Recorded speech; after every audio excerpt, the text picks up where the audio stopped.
Okay, well, good evening, and welcome to Making Michigan. This is the Bentley Library's series of talks and events devoted to the history of the University of Michigan. Thank you for coming out on this dreary, warm, but amazing sort of January day.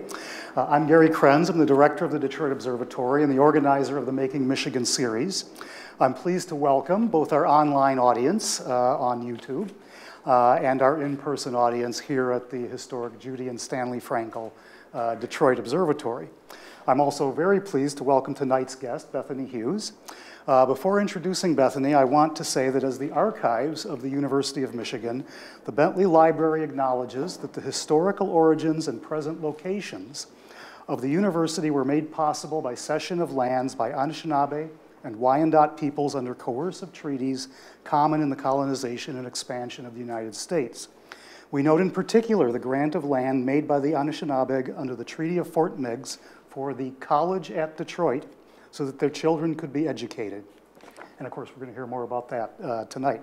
These lands continue to be the homeland of indigenous people, and we seek to reaffirm and respect their contemporary and ancestral ties to the land and to recognize their contributions to the university. Tonight, Professor Hughes will lead us through 50 years of Native American student activism at the University of Michigan, things that prompted it, how students acted and organized, including the organization of the Native American Student Association, and important ways in which these students had an impact on the university and the university community. Professor Hughes is an assistant professor in the Department of American Culture and a core faculty member in the Native American Studies program, a performance scholar and cultural historian. Her research focuses on theater and performance in America, indigenous performance, and the possibilities for making and remaking culturally legible categories through live performance. She teaches classes on Native American studies, indigeneity and performance, authenticity and representation, American performance, and Broadway and American culture. An enrolled member of the Choctaw Nation of Oklahoma, her writing can be found in Theater Journal, Theater Survey, Theater Topics, Mobilities, and on the website howlround.com. Her current book project is an investigation of redface in 19th and 20th century American theater and its implications for indigenous identity and sovereignty. So please join me in welcoming Bethany Hughes.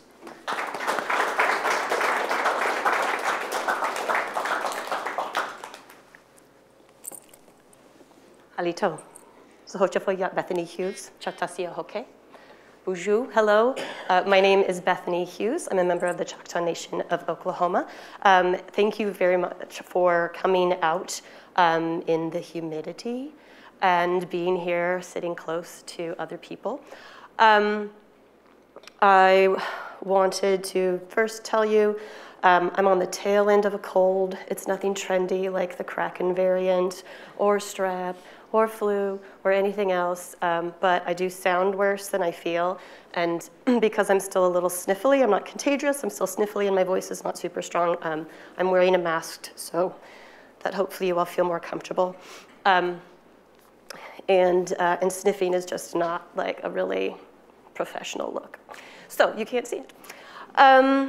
So I would like to also acknowledge the peoples of this land and just remind us that we are on the homelands of the Anishinaabe, the Odawa, the Chippewa, the Ojibwe, the Potawatomi, the Potawatomi. There's lots of different names for these people. And I have only lived in Michigan since 2018, so I am still practicing and learning what it means to be here. What are the peoples here, what are the needs here, what are the nations here, who is the community here, and this project that I'm going to talk to you about stems from my own process of learning how to be where I am. So that's where this is coming from. I'll make a few disclaimers, which is the super scholarly thing to do.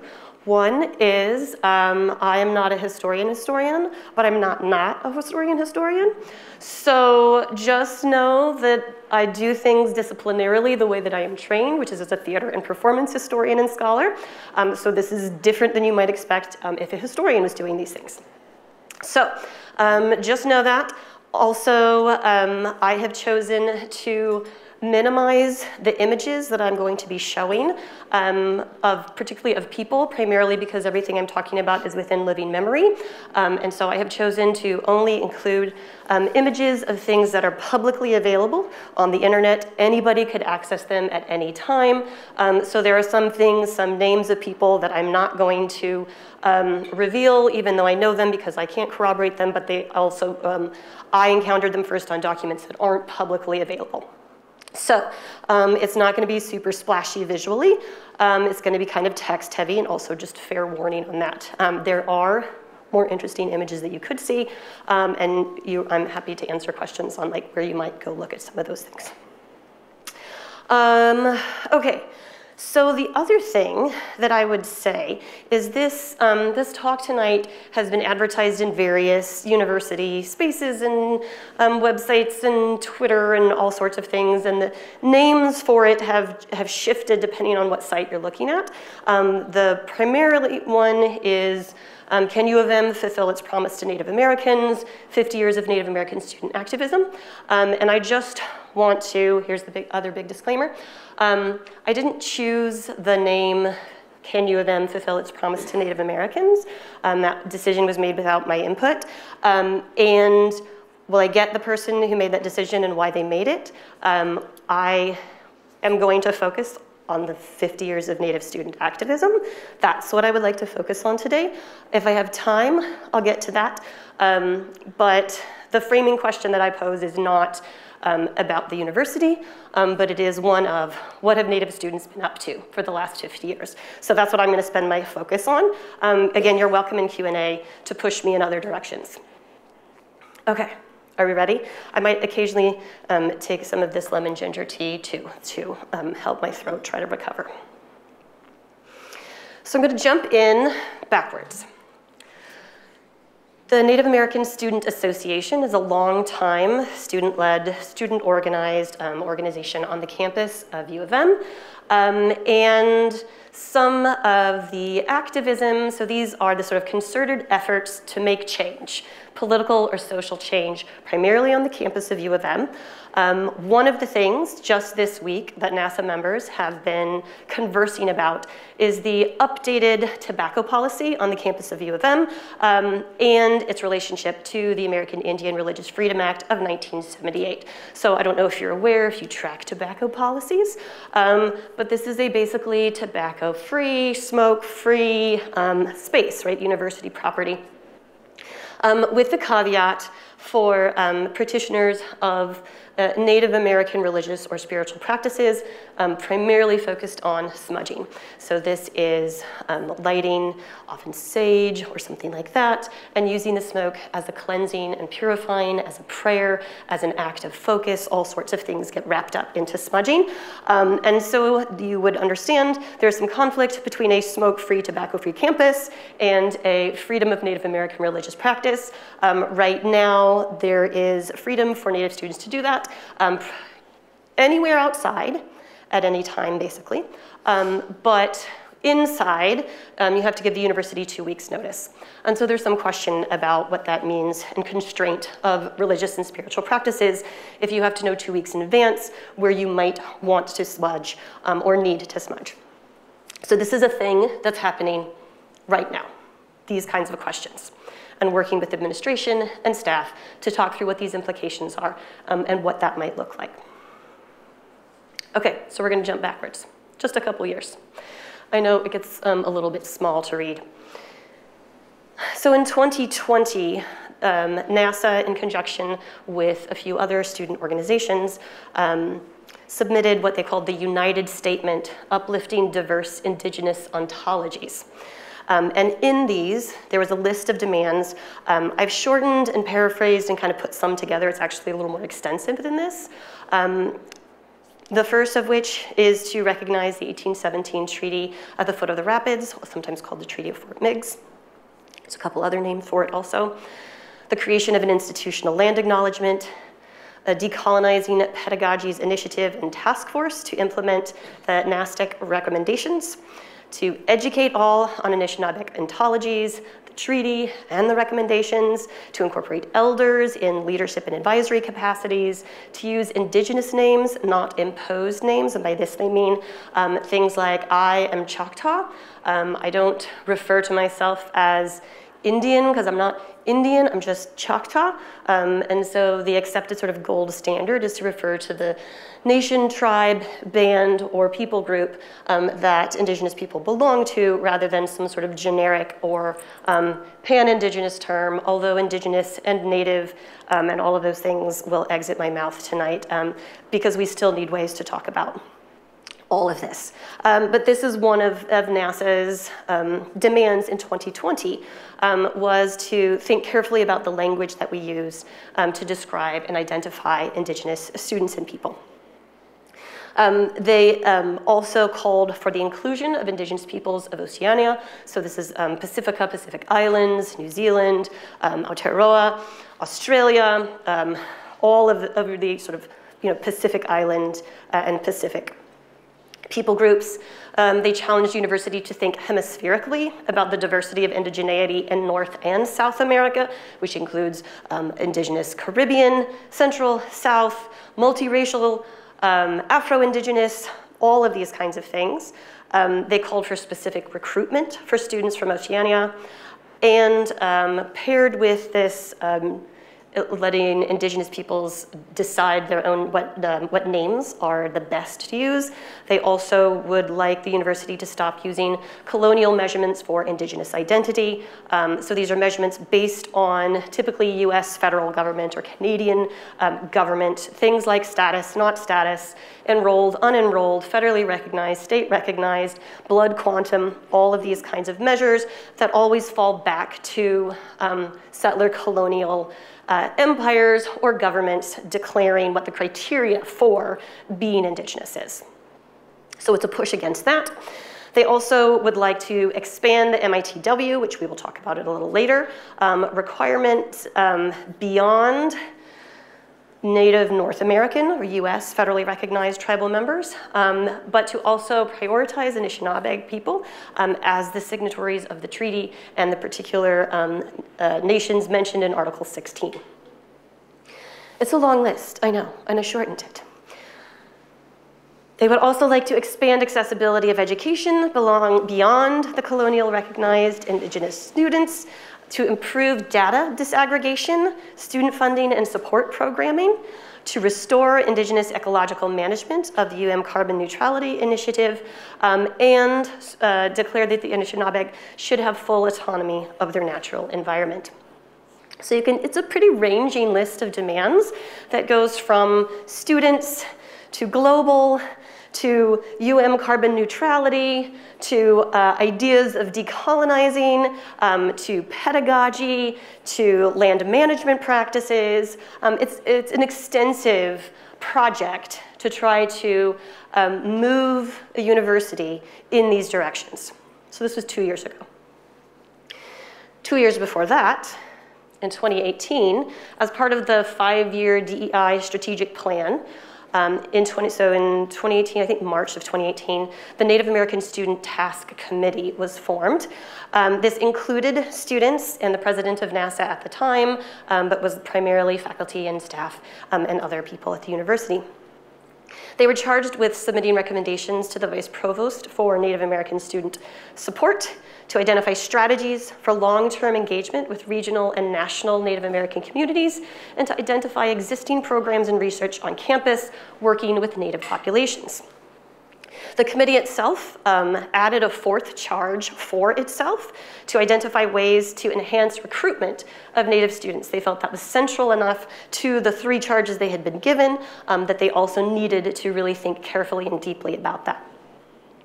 So the NASTC recommendations came back, and they are many, creating an institutional land acknowledgement, to create a permanent Native American advisory committee, to hire a full-time Native American support specialist, to establish an elder in residence program, to enhance Native student recruitment, retention, and achievement, to recruit, hire, and retain more Native faculty, to support the Native American Studies program, to revise the burning policy, essentially the tobacco and those kind of things, They don't call it the burning policy, but that's what they mean.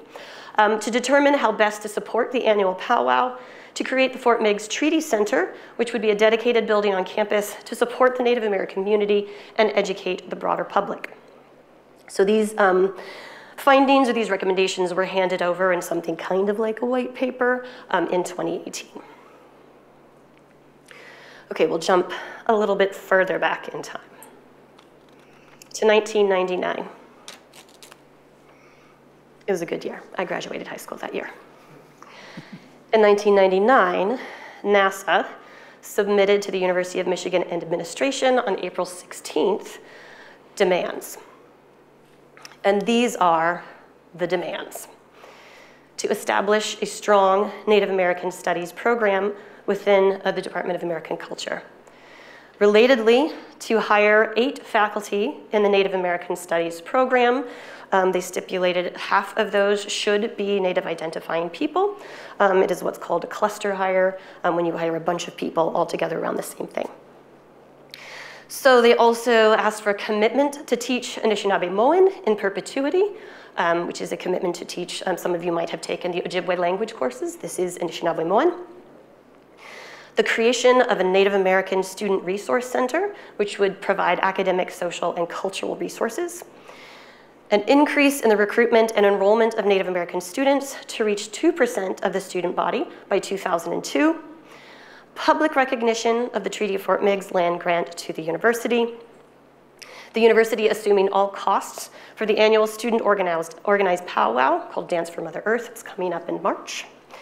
And the termination of university support for Michigama until such time as Michigama changes its name. You'll hear that word again later too. And we'll jump back again. It should start sounding familiar, is what I'm saying. In 1989, there was a female student who filed an official complaint against Michigama, which resulted in a written agreement that Michigama would, according to NASA documents, abandon all use of Native American artifacts and spiritual items, to cease and desist from using actual or pseudo-Native American rituals in its organization, and to keep only the name of Michigama. And we'll jump back again. In 1975, you can see on the left side of that newspaper, this is the cover of the Michigan Daily. Native American students occupy Fleming's lawn.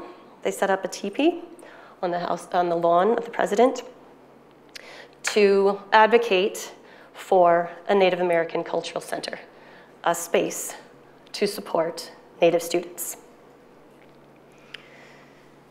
Jump back again, 1973. These are issues that NASA was interested in, according to the, something kind of like a newsletter called the Native American Advocate. One, which is connected to this Michigan Daily article that's seen there, is the repatriation of the Fort Wayne American Indian skeleton. This was a skeleton of an indigenous person who local community members had been claiming as their ancestor, and the university had not wanted to return the bones, and eventually this particular skeleton, the body was returned and it was reburied. Other things of 1973, the recruitment of Native American students. Native students actually participated in recruitment, like multi-state recruitment trips, to try to increase enrollment for Native American students at the university. NASA was also supportive of Ojibwe language classes. They were calling for a cultural lounge or a space or a center, a space to support Native students, cultural, academic, educational, and just social environment. They were also calling for increased counseling services for Native students. We'll jump back just a year, 1972. On November 13th, 1972, the Native American Student Association held its first meeting. At that time, Native students forming this group knew of 23 students on the campus. I'm going to make a blanket statement that's probably not good to make. Essentially, all numbers about Native people are not good numbers. The problems with counting, the problems with identification, the problems, all of the problems, feel free to ask me in Q&A, but just know numbers are one measure or one sort of data point that we can think about an environment. So this is 23 known, right? And the understanding is there are probably unknowns, and this may be why one of the 2020 demands was about data disaggregation to actually know things that remain unknown because of ways of counting. So in 1972, students were interested and supportive of the hiring of a Native American advocate in the Office of Special Services. This Native American advocate resigned by 1974 because the job ended up being something like 125 to 150% full-time and was hired at a part-time capacity. And so the person couldn't actually do 1.5 jobs for the wage they were given. The hiring of a Native American counselor in the Office of Special Services. Also the hiring of a Native American recruiter in admissions office. This person also resigned by 1974. Native students, NASA were planning on attending a national conference of the American Indian movement. They did so. The creation of work-study jobs for NASA members to have paid positions working primarily with Native communities in the region.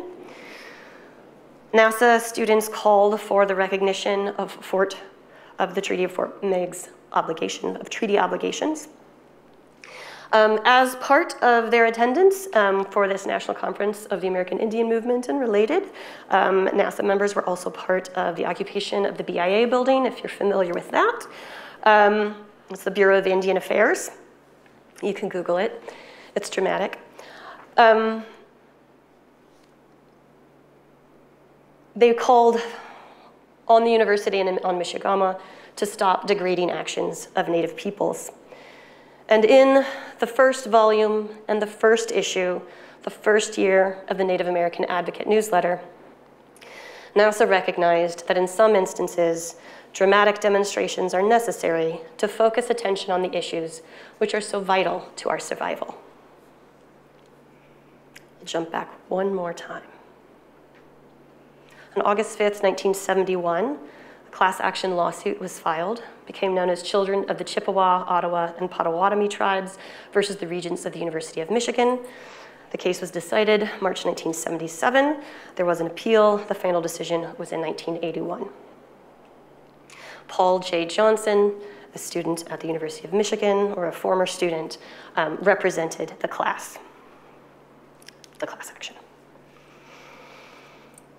So that's a little more than 50 years of the projects that Native students, and specifically the Native American Student Association, has undertaken. Here are the kinds of things that students have spent their free time on. The time when they're not studying, when they're not attending class, when they're not working to pay their bills, when they're not sleeping or eating or exercising. These are the kinds of things that inspire action at the University of Michigan. So I'm sure many people are familiar with some of the words and some of the incidents, and you're asking yourself why I didn't mention some of the other incidents that you know about. There's more coming. But first, for people who this might be the first time they're encountering the history of Native student activism, and particularly NASA at the university, I thought I'd do a little bit on some of the origin stories of the big things. So the first big thing that you have heard about multiple times already is this, the 1817 Treaty of Fort Meigs, Foot of the Rapids Treaty. It comes down to Article 16. This is it. This is the article. Some of the Ottawa, Chippewa, and Potawatomi tribes, being attached to the Catholic religion and believing they may wish some of their children hereafter educated, to grant to the rector of the Catholic Church of St. Anne of Detroit for the use of the said church, and to the corporation of the college at Detroit for the use of the said college, to be retained or sold as the said rectorate and corporation may judge expedient, each 1/2 of 3 sections in it describes the land. This is it. This is the sentence that provides the fire. This is the sentence that provides the road bump.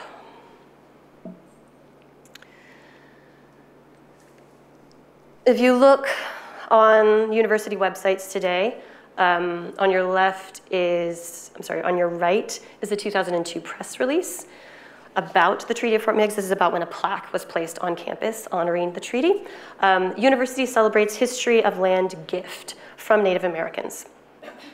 On your left, The Tradition Never Broken is from the Heritage Project website. It's a University of Michigan website. And it refers to the Indians were the first benefactors to the university, essentially the first donors. It's part of a history of philanthropy is what this article is about. Since gift and benefactor and philanthropy are not language in the treaty, one might call them interpretive language. Here are other options of interpretive language. This is how NASA has described the treaty. In 1972, the Native American students at the University of Michigan feel that the university administration has not responded adequately to the obligations of the Treaty of Fort Meigs. In 1999, the land was granted in the educational interest of Indian children. For as long as Native Americans have been at the University of Michigan, there has been a demand for recognition of the original land grant. And in 2020, we global Indigenous students and allies are calling for Fort Meigs Treaty accountability.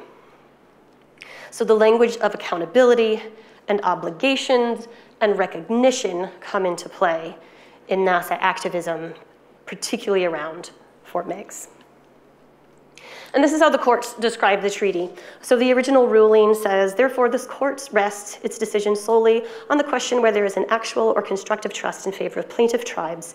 It has determined that there is no trust, expressed or otherwise, and accordingly, plaintiff's claim is denied and a judgment of no cause of action is entered in favor of defendant.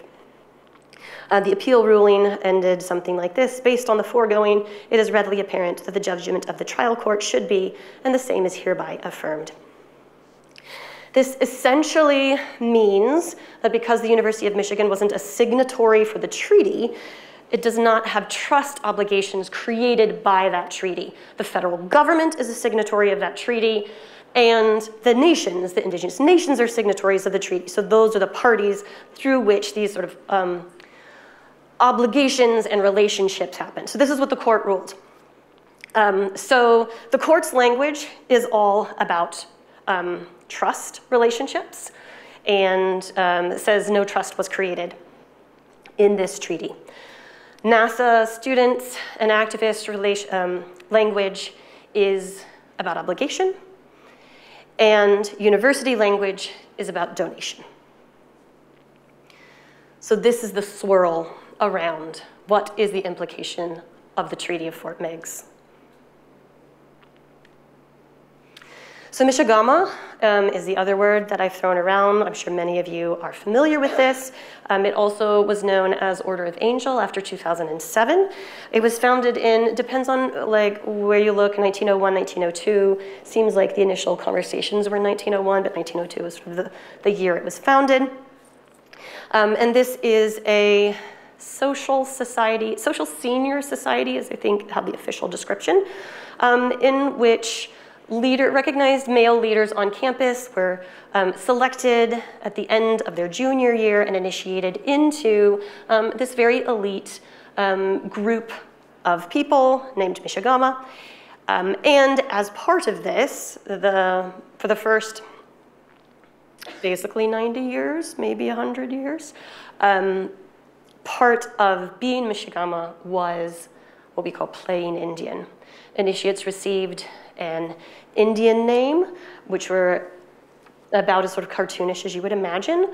There was Indian paraphernalia in the meeting room.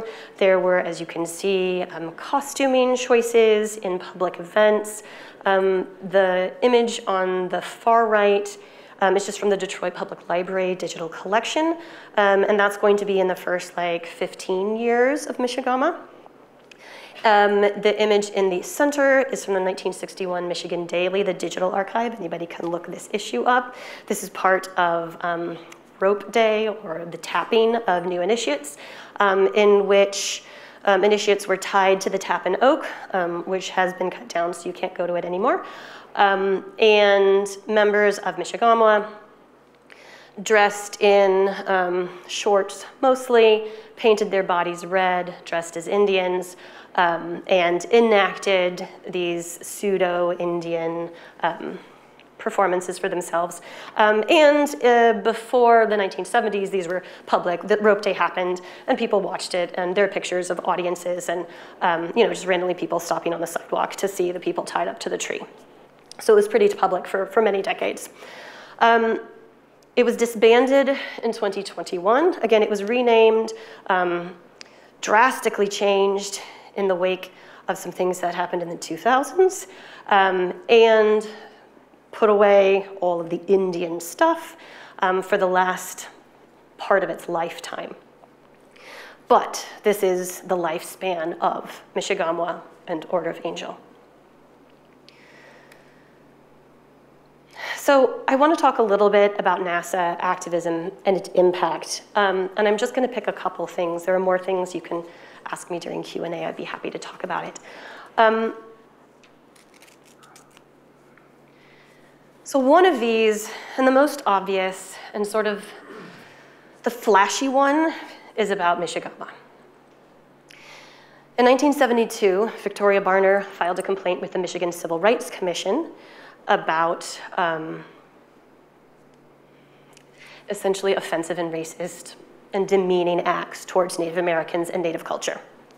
There was a resolution in 1973 that was resolved that Michigawa would self-prohibit public displays that may be demeaning to the American Indian or their culture, and that the University of Michigan would encourage and promote better understanding between Michigawa's members and the Indian community, and reaffirm its policy of equal educational opportunity for all without regard to race, ethnicity, nation of origin, things like this. So this is the first, at least that I know of, the first legal official complaint by a Native student about Michigawa. This is 1972.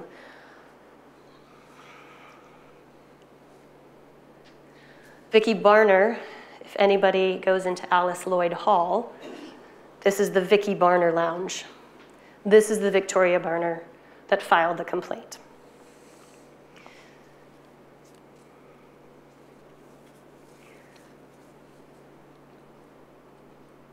In 1976, Grace Pego filed a Title VI complaint with the Department of Health, Education, and Welfare, like the federal department. So this is a complaint of discrimination in membership of Michigawa based on race, color, and national origin, essentially saying there were never any Native American members, therefore they're discriminatory based on race or national origin, and that there were demeaning public rituals which were discriminatory. There was a 1977 resolution that on the first count around discrimination of membership of Michigawa, this is from the letter from the Department of Health, Education, and Welfare closing the case, basically. It says, quote, Native Americans make up only an extremely small percentage, less than 1% of the student population, and accordingly, absence of Native American membership in Michigawa is not a fair demonstration of a disparate impact on Native Americans. Regarding the demeaning public rituals, they cited the Barner Conciliation Agreement that had just happened a few years before and said, quote, our investigation indicates that public displays have ceased and thus the evidence does not substantiate the allegation of discriminatory behavior. So that's number two. By 1989, number three, a Native American student complainant and the Minority Affairs Commission filed a complaint with the Michigan Civil Rights Commission, again, about Michigawa, about their use of Native artifacts, of Native practices or pseudo-Native practices. And there was a 1989 resolution, which was a signed agreement by Michigawa and several other parties at the university to drop all references to Native American society and culture. In 1997, NASA confronted Michigama on public displays of Indianness, including their totem pole, a tomahawk plaque, drum songs that could be heard from their office, from their space, not an office, in the Michigan Union, and their continued use of the name Michigama, which is a made-up Indian-sounding word. There was a resolution. Michigama agreed to remove the plaque, the pole, the marching band drum they used for their songs in their tower space, and they would stop painting the Tappan Oak. And now, this is probably what you came to hear about. In 2000, protesters occupied the Michigama space in the Union for days and days and days, negotiating with the university and with Michigama to remove all paraphernalia, to return native artifacts, to stop the use of Michigama's name. It was contentious, it was long. Al Sharpton came. That was the size and the scope of the happenings in 2000. And this is the last Michigama. So after the occupation in 2000, Michigama ended. They took a break. They reorganized themselves. They renamed themselves. They got rid of the sort of pseudo-Indian things, and they reestablished themselves as the Order of Angel, in which they lasted from 2007 to 2021, when the final class of Order of Angel members decided that due to the history and the challenges of the history, not just the racial history, the history of exclusion of minorities, the history of exclusion of women. There were several Title IX complaints against Michigama too, because women were not admitted actually until 1999. So the students felt, given the history and the weight of the history, it was not something that they wanted to move forward. So in 2021, they disbanded the order. They did not tap a next year's class. And they strongly urged students to not try to rebuild, to not go underground, to not redo it, to not revive it later, to just let it rest. So the impact of Native student activism from 1972 to 2021 is the lifespan of a concerted effort to negotiate with the university, with Michigama, and with the population of the university and the university community to convince people that stereotypical and generic and cartoonish depictions of Native people is actually not admirable, it is not respectful, and it does not feel good to be a Native student when that is celebrated and recognized and supported on campus. In the 2000 occupation, the thing that amuses me, you know how Al Capone got caught on tax evasion, right? Michigama got caught on not paying rent in the Union. So they were, based on an agreement from 1932, there's documentation that they raised money to renovate the space that they were in. They also had raised quite a bit of money to build the Michigan Union. And so because of their investment in the renovation of that one space, they would in perpetuity have that space as their space without paying rent to the university. And so by the year 2000, they had several years of no rent, and they had also not gone through the official recognition process for student organizations. So they have essentially had a sweetheart deal, and the university went back and said, no, you have to follow the actual guidelines for student organization recognition and applications for space and all of that kind of stuff. So really, the way that the university assisted the project was through a policy and procedure about space allocation.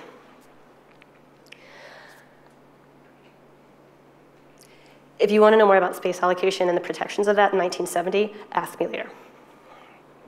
Okay, so here's the big splashy thing that happened. Decades of Native student activism, Michigama is no more.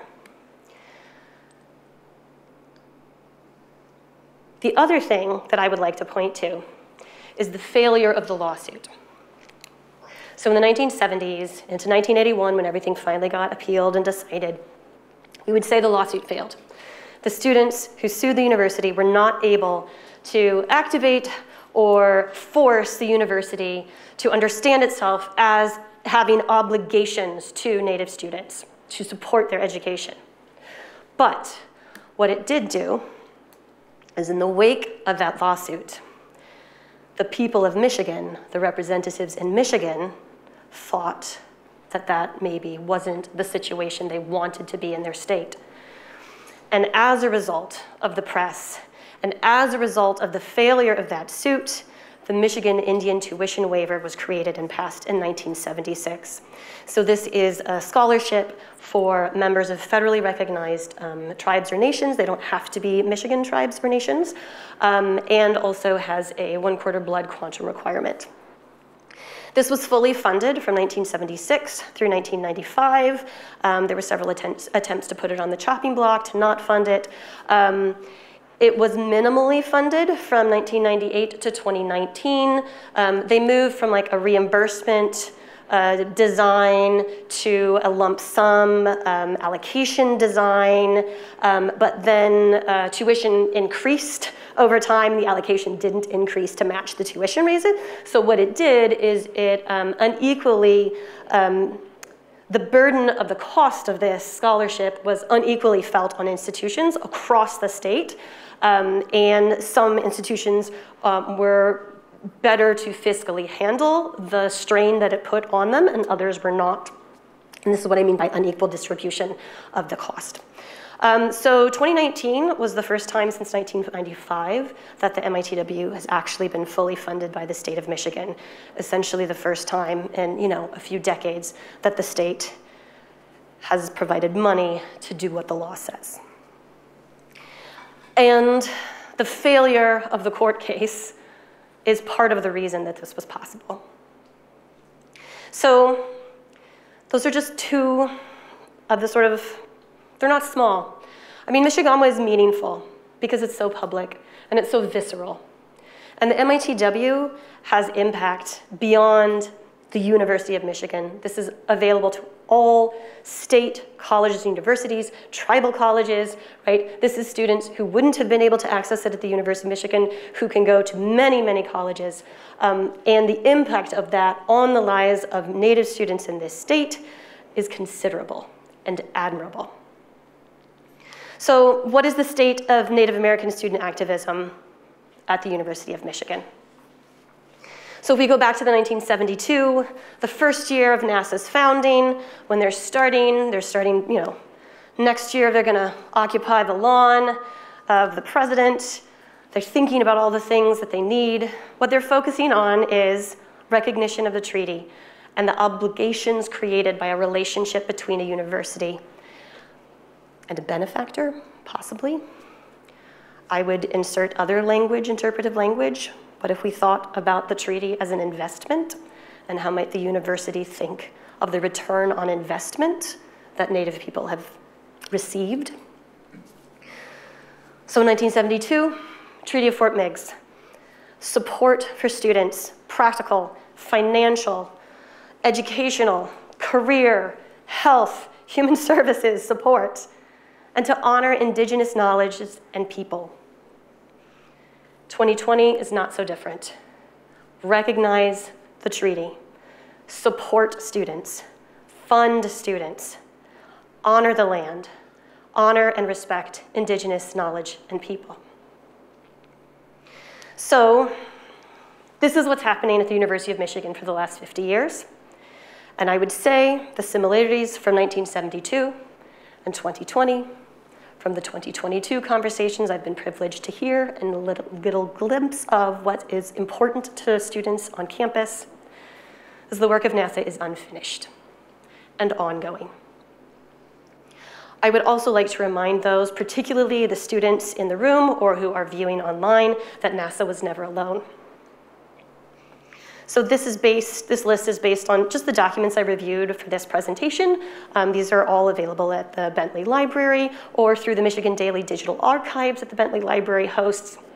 And these are the names of other student organizations that stood with, that fought with, that spoke against, that occupied, that all of those things. Alonza, the Black Student Union, La Casa, Minority Affairs Commission, the Student Government Council, the Students of Color Coalition, the United Asian American Organizations, and the Undergraduate Women Students Association. This is not an exhaustive list.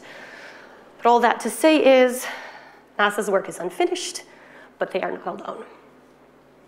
Yeah, okay. Thank you.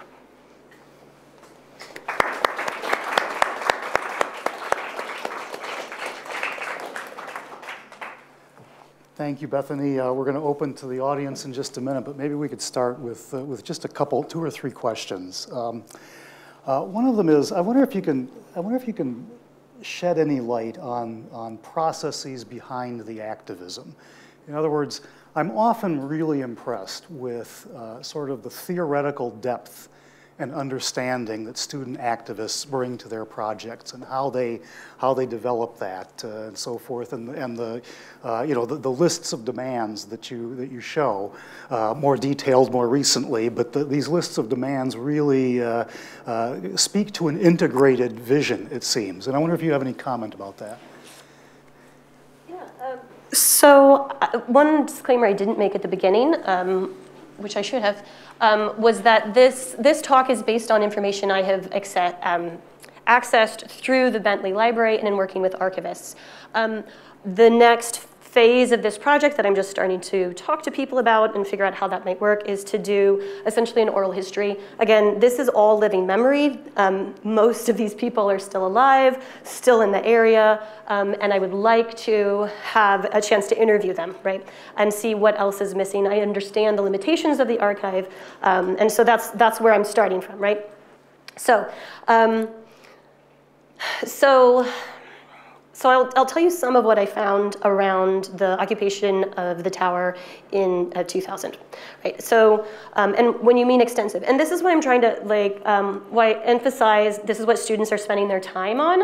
I don't know if you as a student was ever part of some sort of advocacy or activism. I have in graduate school and in undergrad are varying different kinds of projects, and the kind of labor it takes to understand what's happening, to read the documents, to become familiar with the legal talk, to become familiar with administrative speak, right, to really try to think through all of these things and then translate all of that in a compelling way to make a case for a particular kind of change that you would like to see in the world. That's extensive labor, and this is on top of everything they're doing as students. So in the case of the 2000 occupation, the amount of both public-facing created events and documents is substantial, right? So NASA members are hosting public forums that are essentially like, you want to know how Native Americans feel about Michigama? Come and hear how we feel about it. Faculty, staff, students, right? Like, come and listen. There are, 20 or 30 page essentially pamphlets that lay out the timeline of all of these complaints of, from the 1970s through the 1980s, through the 1990s, to try to give this history of a confrontational relationship and an administration that's repeatedly unwilling to get to the heart of the matter, which in this case was Michigama's racist behavior was damaging to Native students' success on campus. And so there's these extensive documents with, citations of interviews and publications and articles and handouts and legal documents. There was a website. I can't remember the name of it. The website is not down. If you want to know, ask me later. It's something like go to UMich or go to michigan.com. The Wayback Machine, the Internet Archive, has some of the pages saved, so you can actually find out this website that students are producing in 2000, which is actually pretty early for website stuff happening. This is pre-iPhone and pre-Google everything, really. So there's websites, there's flyers, there's events, there are annotated So there's about a 20-page rebuttal that alumni of Michigama offered to the public, written primarily by faculty members at the university and other universities who are Michigama alumni, and trying to articulate when the Native American stuff stopped happening, what the values of Michigama are, what they want to happen, and defending the organization and its history of service to the university, which it has a substantial history of service to the university. So that's like 20 pages long with its own timelines and lots of things, and it's hand annotated by members of the Students of Color Coalition, circling like need reference or find a picture of this or some like this is unbelievable kind of stuff.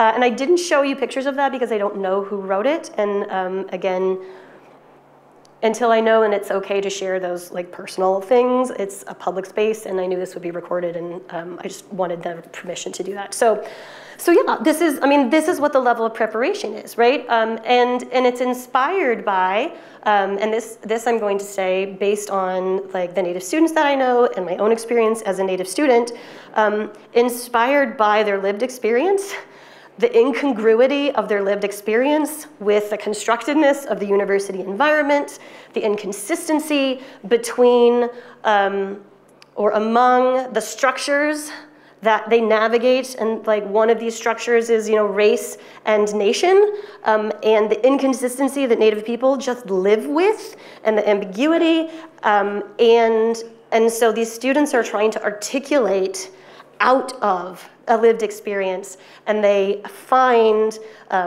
theories and methodologies and disciplines and scholarship that helps them articulate these experiences in ways that perhaps they had not had access to. And so you meld this lived experience, you meld the education and the opportunities intellectually the students are receiving at the university, the kind of intertribal camaraderie and collaboration, inter-ethnic, intercultural, inter-organizational kind of collaboration too. And then you get students who just like don't sleep and they stay up and they write things together. So I recognize from looking at this archive the amount of labor that the students put into this, and it's remarkable. Yeah, thank you. So picking up on that just a little, you said at the very beginning that you're learning how to be where you are, and you're also teaching a class. You teach a class that is directly related to this, and you and I chatted about that just a little bit the other day. Could you share some of that? I mean, some of the class reactions or the class process. Yeah.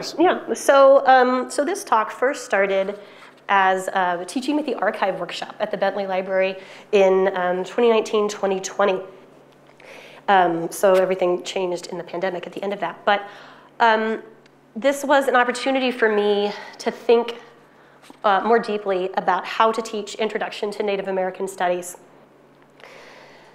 I wanted the students to have a shared through line while focusing on giving students the freedom to explore the topics they were interested in as a way to say Native American Studies doesn't just happen in a silo, it's all over the university. Native American Studies isn't just for Native people. Native American Studies is a methodology, it's a practice, it's a way of thinking, it's a way of relating. All of that is possible in all sorts of directions. And so one of my goals for the course was to connect students with resources and spaces on campus where the conversations and the questions of Native Studies were ongoing. And what I found after trying that is that it was very disorienting to students because everyone was kind of running in a different direction and they couldn't figure out how to come together as a class. And so I worked with the Bentley to provide a spine of Native student life and activism as a way of connecting contemporary U of M students to people that are not that far away from them, right? Who live in the same dorms, who ride the same bus systems, who take the same kind of classes, who walk the same streets, who have the same, interests and goals and all of that kind of stuff at the same life stage. So that's what the Bentley helped me do, is to locate these spaces in which Native student life was most visible and most accessible in a way that I thought current students might get excited about and might be interested in. I don't think I fine-tuned the course yet. I've only actually got to teach it, I'm teaching it now for the second time after I did the workshop, so it's still like a work in progress, and we couldn't go to the Bentley the last time I taught it because it was still, everybody was like in lockdown, so we had to do a bunch of digital stuff, and anyway, it's more fun to go in person, at least it's more fun for me. So I'm still learning what resonates with the students. One of the things they like most, which I actually didn't put in this talk, is just like the student scrapbooks. And so the collection of student files, right? And you just pick up a file and you're like, here's a person, and here's where they live, their address, and students will be like, oh yeah, that's right around the corner from like my boyfriend's house, right? I mean, like they know where it is. And then you look at the classes they took, and you look at the grades they got, and the Bentley is fantastic about finding, you know, scrapbooks or yearbooks that might have pictures of the events that they're attending, or you know, Michigan Daily spreads about, you know, what's happening on campus, the, you know, 1932 or something like that.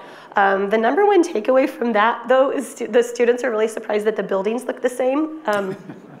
Which is surprising to me. I did not think that was the thing that was really going to stand out, but I had multiple students in their sort of reflection on the process of like, wow, it looks the same as it did in 1920. Yeah. So many of the buildings do look the same as 1920. So yeah, so this is part of the project of not just saying Native students are here, Native activism happens, but the kind of activism that happens on this campus, the kinds of questions are not unique to this campus. They actually echo and reverberate with the big questions, the big conversations, the ongoing issues in Native American studies and Native communities. Representation, language, treaties, sovereignty, racialized identity, all of these things are happening on the campus of the University of Michigan. Occupation of the BIA. The students who went with staff members on the recruitment trip in 1973, they drove from Michigan and they went all the way down to Oklahoma and back. On that was during, this is during the Wounded Knee standoff. And FBI agents came and talked to the people that the recruiters talked to, because there was concerns. One of the wives of one of the people on the recruitment trip received sort of threatening phone calls about, your husband is not on a recruitment trip, he's at Wounded Knee. So you think of like, how are, you know, the students who just happened to be here in 1972 and 73 who think it'd be a really great idea if there were more of us. And by the way, the students still think that. Like, and they get on like a van or whatever they drive, and all of a sudden they're part of a story about Wounded Knee, about the American Indian movement, about the Bureau of Indian Affairs, about all of these things that lead up. When I talked about the Fort Wayne skeleton, right? Repatriation in the 1970s.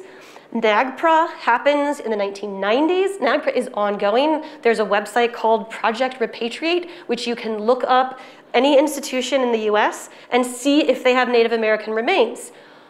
The U of M is much better than it used to be, significantly better. It's about halfway done. There are hundreds.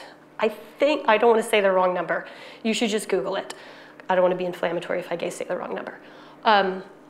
Again, there's also a really good comic book about NAGPRA at U of M that was written by an anthropologist and members of the Saginaw Chippewa Indians about the shift from U of M being really resistant to repatriating remains and funerary objects to Native American nations, what happened to make that shift possible, and the work that has been done since, right? But the work is unfinished. So this is what I mean. Like, this is the exciting part to me, as you can tell, is the way that I see how Native American studies and Native American people, their interests, their concerns, their dedication, their investments, their goals are all living and active in this space that students feel perhaps is an isolated little idyllic 4 years of their life, when actually they're part of the bigger story. Thank you. Yeah, well, this is such a richer history than I appreciated, and I really love the way that you laid it out. There's so much here we could dig into, and I'm sure people have questions, so maybe we could turn to the audience. Austin has a microphone. If you could wait for the microphone to ask your question, I appreciate it, so that we can make sure we get it on the video and the people online can hear. I'm going to just move here because I feel like those people can't see me. I just have a simple question. I just wanted to know now, today, how many people are from native tribe living, studying at the UM? What's the number of students now? Do you have a response, Steve? Is Audrey or anybody in the room? Because I would say it's about 23. Do you have a response or do you have a question? You have a question, okay. Thank you for asking. So, all numbers are not good numbers when it comes to counting Native people. Like it's just really hard to count accurately for a lot of reasons, and it's historically dependent, it's regionally dependent, it's nation dependent, it's organizationally dependent, all sorts of things, right? The US Census, which categories were on the census, which categories were even on, the U of M application. When did you get a box to check this? All of that, right? It means numbers and data is it's one thing to look at, okay? So, but people really like numbers. So I pulled these from a couple of University of Michigan websites. The top is just like facts and figures from the main UMich website. And this is fall 2021 enrollment just in Ann Arbor. I just focused on Ann Arbor. I didn't include Flint and Dearborn. And if you add up undergraduate and graduate enrollment, I did not include student organizations because I don't actually know what that means. So I'm happy if anybody would like to tell me what that means. There are 47,659 graduate and undergraduate enrollment in fall of 2021. This is actually contradicted by some other spaces on university websites where they say it's more like 50,000. But anyway, so we'll start with this. The sort of almost pie chart, ring chart, is from the DEI UMich website, which shows at the very top, basically at 12 o'clock, Native American students make up 1% of the population. I'll skip that. So I wanted to know, what does that actually mean? So if you dig down a little bit further in the DEI UMich website, they put up the 2021 data from the Michigan Almanac, the 18th edition. And so this is the sort of the bar graph. On the left is the undergraduate population, on the right is the graduate population. So the undergrads, there are 32,234, which include white, Asian, Black, Hispanic, two or more including an underrepresented minority, two or more including non-underrepresented minority, international and unknown. So if you will notice, Native Hawaiian / other Pacific Islander and American Indian Alaska Native are listed in part of the breakout, but you can't see them in the bar chart. So if you add up all the numbers and you take it away from the 32,282 undergrads from a different bar chart in the same thing, you're actually left with 48 Native Hawaiian or Alaska Native undergrads in fall of 2021. This does not include students who would self-select as multiracial, as two or more races. So it's without access to the data, which I don't have, I can't actually give you an accurate number. At least 50 is what we know for undergrads. For graduate students, it's actually even harder to tell because the two or more non-URM, the two or more URM, the Native Hawaiian, other Pacific Islander, and the American Indian Alaska Native are all not given full number, like count on in the thing on the right. So in this category, combining those four categories, there's about 532 students, again, with no information on how those 532 split across multiracial, Native Hawaiian, Alaska Native, Native American. So that's the best numbers I have. For sure, 50 undergraduates, more than 50, probably, very, very likely, probably. That's the amount of confidence I have, and because I just don't know the data, and I don't know how I'm counting, right? This is the other thing. Grad students, who knows? Somebody knows. I don't have access to that data. So again, if you're in the room and you know and would like to share it, then great. More than a few, but I don't know. So I was struck in looking at this archival material about the moments in which proportionality were brought up in decision-making processes. Things like Michigamwa did not discriminate against Native Americans because Native Americans were such a small population. You couldn't really like say that you're discriminating because it's so small a population you couldn't really like measure it. There was another time in I think it was in documents in the 1970s that talked about an American Indian Scholarship Fund at the university, in addition to an American Indian Scholarship Fund from the Bureau of Indian Affairs, the BIA, and that the financial aid offices were actually advocating for shutting down the American Indian Scholarship Fund because it was a disproportionate amount of labor for a very small number of students. And as the possibly 1% of the university, again, out of basically 50,000, maybe 47,000 students in 2021, for sure 50, maybe it's 200, maybe it's 500. It'd have to be about 500 to be 1%. So I would actually love to know the data that says it's 1%, because that would mean there were like 500 Native students, and that would be very cool. Considering that NASA started in 1972 knowing that there were 23, many of the documents from the 90s and later in the 70s identify 40 to 60. Some documents identify up to 250, but again, like counting is really hard. So yeah, I think we can definitely say there are 100 Native, definitely. We can guess there's 100 Native students. Maybe there's 200. Like it's not a lot, but it's some, and it's more than we know. But that's why I can definitely say we actually don't know the number, which I know is like not a satisfactory answer. But this is also why part of the 2020 demands were to disaggregate the data so people actually know and you can actually say what you're counting.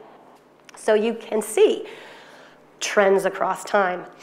Increased recruitment and retention of Native students has been a priority of Native students since at least 1972. It continues to be when you know for sure there's 48 on a campus of 50,000. I also have a spiel about like priorities and like proportionality, but I will pause. Because there was another question. Over here, yeah. Can you hear me? At some point after 2000, they cut off the Canadian tribes from the tuition waiver. I don't know if that's something that the NASA would like to look into. And then I know that a big priority before, because they wanted to bring back the powwow back to the Chrysler Arena, but they wanted to return all of the bones, not just half of them. Are they working on that still, or is that something that's kind of on the back burner? My grandmother is Victoria Barner, and so that was very important to her, you know, and I wish I was more active in it. I was born and raised in Ann Arbor, and now I'm working for my other tribe. She was actually Canadian, from Canadian tribe up in British Columbia. So, BC. But yeah, I'm working for my other tribe on the other side of the state, and so I'm just curious to, because I'm pretty sure those bones were stored at the U of M History Museum where my mother worked, because my mother also went to U of M. So I'm just curious. I always wonder about those. Yeah. So, so in answer to the first question, thinking globally indigenous around access to support and funding was on the list of demands in 2020 that NASA submitted to university officials, specifically across the medicine line, to think about Central and South American indigenous people, to go beyond federally recognized tribes, and to think really expansively about supporting indigenous students. So that is a continued priority. I don't actually know what's happening like right now about that. Again, most of this is based on archival stuff. I haven't done a lot of like interviews. So yes. Sorry, that makes me think of the Jay Treaty and possibly what that might mean. But that's another conversation. So yes to the first one. So the second question is a guy named Ben Secunda. He's the NAGPRA officer for, I don't remember his exact title, but he's the NAGPRA officer for the University of Michigan. And his job is to interface with the various tribes who have ancestors and relatives held at the university, and to facilitate the repatriation process. The way I hear stories is he does amazing work and is really benefited the relationship building, and is just really good at his job. So, yeah, so it's an ongoing process, right? I mean, like, look up Project Repatriate, there's a lot of ancestors left. But there is a process, and there is a willingness that was previously not there. And this is why you should all read the comic book, that if you want to know, it's like free to download online. And see like when this shift happened. So it is an ongoing process. And yes, in the early 2000s, still around the time of the occupation of the tower, there were protests by NASA members continuing that push for repatriation, and putting up, and when the powwow was in the Chrysler Arena, right, and putting up representatives of each ancestor still being held. To visually display, this is what we mean by return our relatives. So it's an ongoing process. I could give a little bit of information about that since I'm a member of the NAGPRA Advisory Committee. Oh, excellent. And, Yeah, can we? When you mentioned early on that about half have been repatriated or gone through the disposition process, it's called. That's a little bit, it's actually a little bit less than that. And what I can say is that I've been a member of the advisory committee for about 14 years now, and nobody understood at the beginning how incredibly complex that whole process was going to be. The university is working on the Michigan holdings at the present time, and depending upon whether you talk about number of individuals or number of collections, it's a big difference because some of the big ones are still to come, but something over, I think, half of the individuals have not been done for even the state of Michigan yet, and then there's a much smaller number then that are associated with out-of-state remains.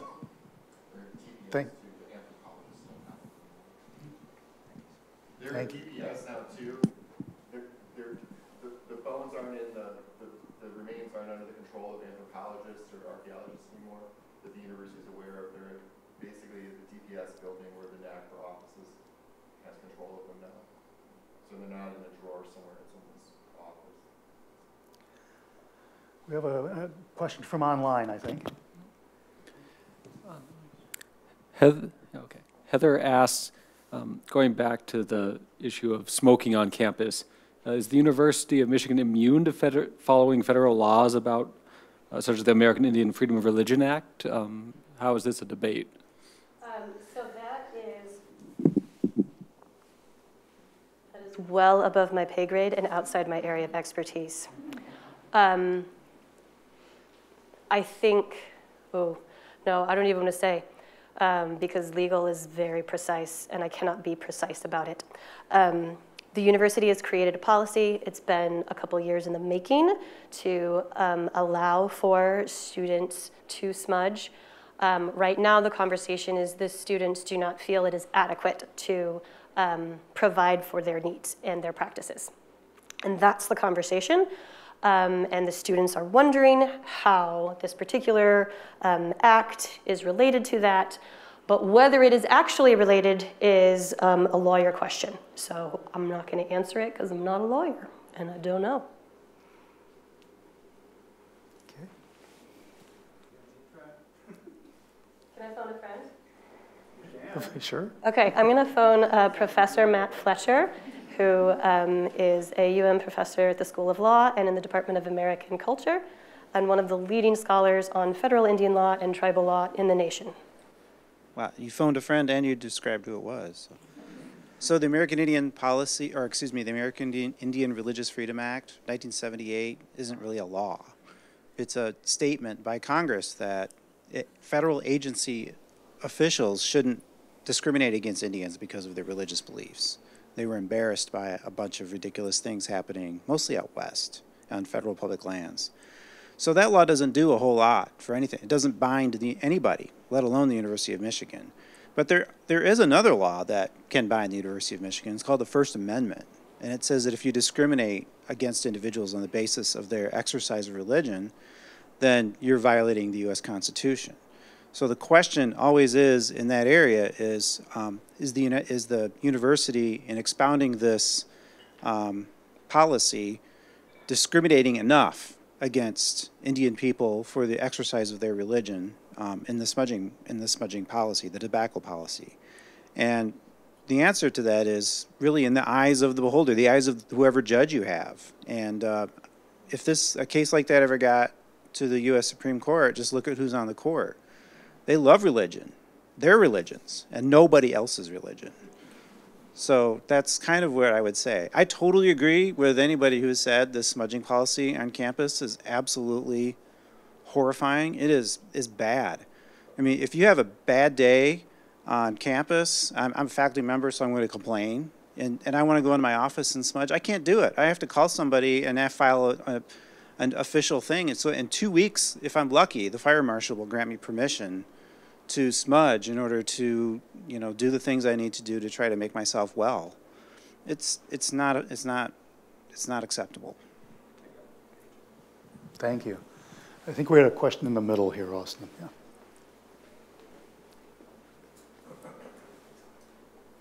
Thank you. All very interesting. The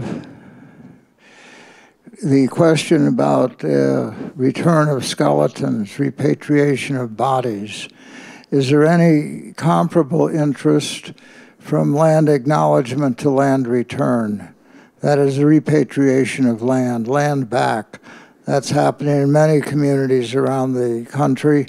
In the Native American student discussions or faculty or anywhere in the university, is that question raised. In the center of the city on the community commons in our programs of land acknowledgement, which we always begin, we continue with, and land should be returned.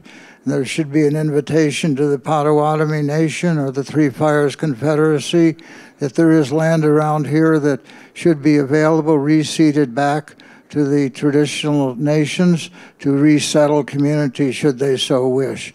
Is any of that discussion raising its head in the university? The university has such land, or among students or faculty? Start with the golf course. The short answer is yes, there are people who talk about it. The long answer is it has not appeared in the official documents that NASA and Native students, right? They've talked about returning management and leadership, and but not gone so far as to say ownership, right? Title. So at least it's not in these like official documents that have been handed to the university, right? Now, as far as conversations among Native studies, Native scholars, Native students, land back is a movement, right? It is a way of thinking. I think the university track record on things like Bird Lake is more about creating like co-partnerships around management, which is different than giving back. Giving back or returning activates a particular kind of ethical framework that not all people agree with, right? And so I think sometimes activists utilize it when it's useful and don't utilize it when it's not useful, which is not to say that they don't have a commitment to it, but that they recognize the constraints of the moment and the project that they're in. So I have not heard extensive, organized, land back kind of conversations, but I think the thinking, particularly in Native studies, with decolonization is not a metaphor, the really incredibly influential work by Tuck and Yang, and the movement for land back are essentially what's simmering in the minds of Native students now. So I wouldn't be surprised if there was something more formal that comes in that direction in the near future. That's just a guess.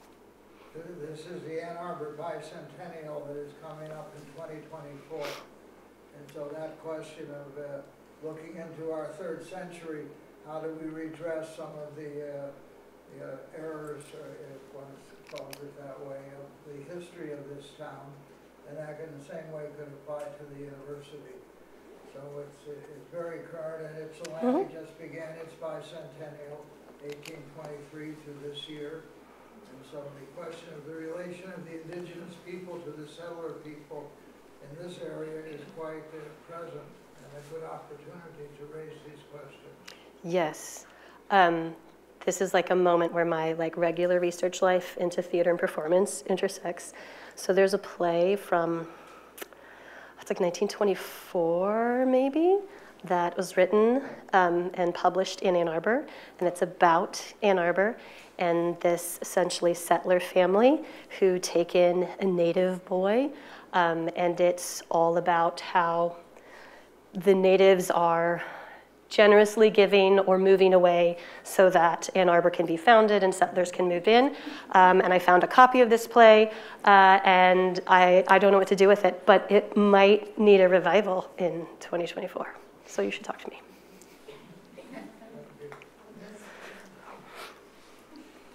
Other questions?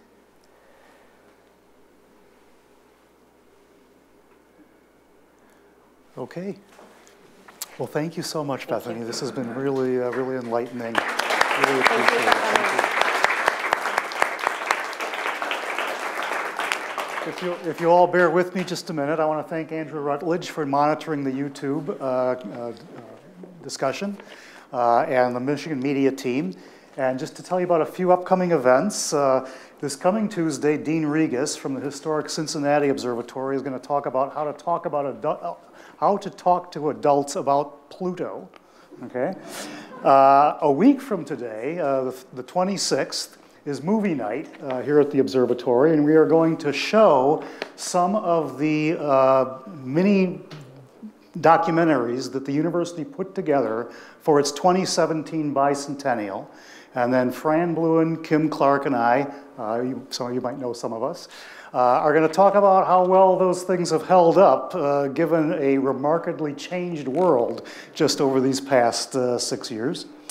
And then on February 2nd, I hope you can join us for our next Making Michigan, which will be devoted to reflecting on the life and accomplishments of Chandler Davis, who was one of the 3 U of M faculty members who were suspended, and in Davis's and Nickerson's case, ultimately dismissed from the university because they refused to testify to the House Un-American Activities Committee.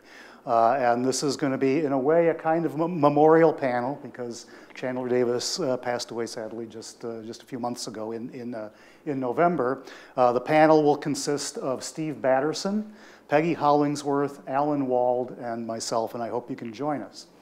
If you're, thanks to you, the audience, both here and online. If you're here, you're welcome to wander up to the observatory. We have student docents up there. They love to show you around.